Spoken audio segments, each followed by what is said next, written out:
এই মুহূর্তে নিউজরুমে সরাসরি আমাদের সঙ্গে রয়েছেন প্রতিনিধি অতনু হালদার। অতনু, একই দিনে জোড়া ধাক্কা রাজ্যের, একদিকে হিন্দল মজুমদারের জামিন আর অন্যদিকে রেজাউল হক চাকরিহারা শিক্ষক, তিনিও জামিন পেলেন, কি বলবেন?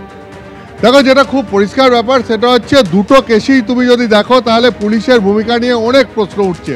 তার কারণ কি তুমি যদি দেখো তাহলে দেখো যে প্রথমে আসি হিন্দল মজুমদারের কথা। এই হিন্দল মজুমদারকে এই আলিপুর আদালতে 3 দিন আগে তার সঙ্গে আফতাব আনসারি, জঙ্গি আফতাব আনসারির তুলনা করা হয়েছিল। যে আফতাব আনসারি এখানে খাদিম কর্তা অপহরণ থেকে একবারে আমেরিকান সেন্টারে জঙ্গি হামলার ঘটনায় মূল ষড়যন্ত্রকারী ছিল এবং আমেরিকান সেন্টারের সেই জঙ্গি হামলার ঘটনায় তার ফাঁসির সাজা হয়েছিল, হ্যাঁ, এবং আফতাব এখনও জেলে রয়েছে আমরা জানি। তো সেই আফতাব আনসারির সঙ্গে তুলনা করা হলো কার না, এই ছাত্র নেতা হিন্দল মজুমদারের, যাদবপুরের প্রাক্তনী হিন্দল মজুমদারের, মেধাবী ছাত্র হিন্দল মজুমদারের, যে নাকি স্পেনে বসে ঠিক আফতাব যেরকম দুবাই থেকে আমেরিকান সেন্টারে জঙ্গি হামলার ষড়যন্ত্র করেছিল, এই হিন্দল মজুমদারও নাকি ঠিক সেইভাবে স্পেনে বসে যাদবপুর বিশ্ববিদ্যালয়ে ব্রাত্য বসুর গাড়ির ওপর হামলার পরিকল্পনা বা ষড়যন্ত্র করেছিলেন।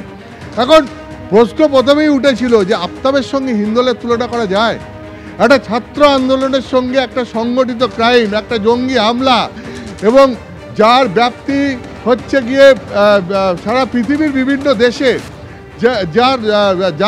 যেটা একদম সরাসরি যারা নাশকতার পরিকল্পনা করে, অপহরণের পরিকল্পনা করে, পুলিশের ওপর আক্রমণ, হত্যার ষড়যন্ত্র করে, এবং তাদের সঙ্গে কি আদৌ একজন ছাত্র নেতার ছাত্র বিক্ষোভ তার তুলনা করা যায়?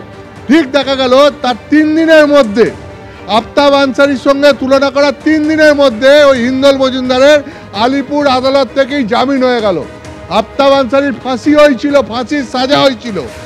আফতাব আনসারির ফাঁসির সাজা হয়েছিল আমেরিকান সেন্টারের জঙ্গি হামলার ঘটনায়, আর হিন্দল মজুমদারের 3 দিনের মধ্যে জামিন হয়ে গেল।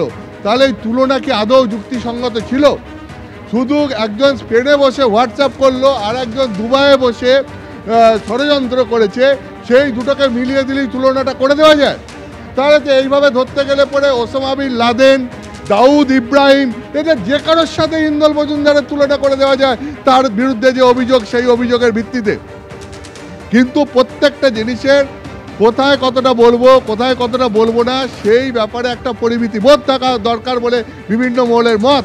এবং বিভিন্ন মহলের মত হচ্ছে সেই জায়গাটাই অতিক্রম করেছিল কলকাতা পুলিশ, সরকারি আইনজীবী, বা তুই বলতে পারো এক্ষেত্রে সরকার পক্ষ। তার কারণ এখানে আফতাব আনসারির মতো একজন জঙ্গির সঙ্গে একজন ছাত্র নেতার, একজন মেধাবী ছাত্রের তার তুলনা করা কি আদৌ সঠিক হয়েছিল? আজকে সেই প্রশ্নের উত্তর পাওয়া গেল। যেই জন্যে আমি বলছি যে আমেরিকান সেন্টারের ঘটনায় আফতাব আনসারির ফাঁসির সাজা হয়েছিল, যে এখনও জেলবন্দি। আর ঠিক দেখা গেল কি যে হিন্দল মজুমদারকে যে আফতাব আনসারির সঙ্গে তুলনা করা হলো, তার 3 দিনের মধ্যে সেই আলিপুর আদালত থেকেই সে জামিন পেয়ে গেল।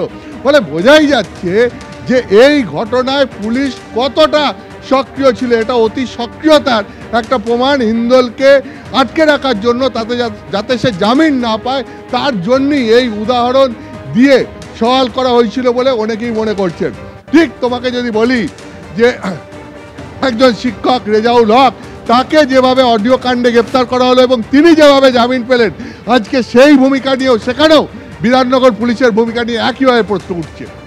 একেবারে দুক্ষেত্রেই পুলিশের ভূমিকা আদালতে আজকে প্রশ্নের মুখে পড়েছে হিন্দল মজুমদার। তিনি আজকে জামিন পেয়েছেন এবং আজকে আলিপুর কোর্ট থেকে যখন বেরিয়ে এলেন তিনি ঠিক কি বললেন? অবশ্যই অ্যাকনলেজ করছি, অ্যাপ্রিশিয়েট করছি।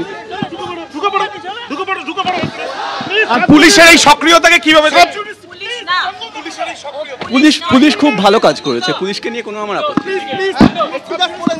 অবশ্যই অ্যাকনলেজ করছি, অ্যাপ্রিশিয়েট করছি। আর পুলিশের এই সক্রিয়তাকে কিভাবে?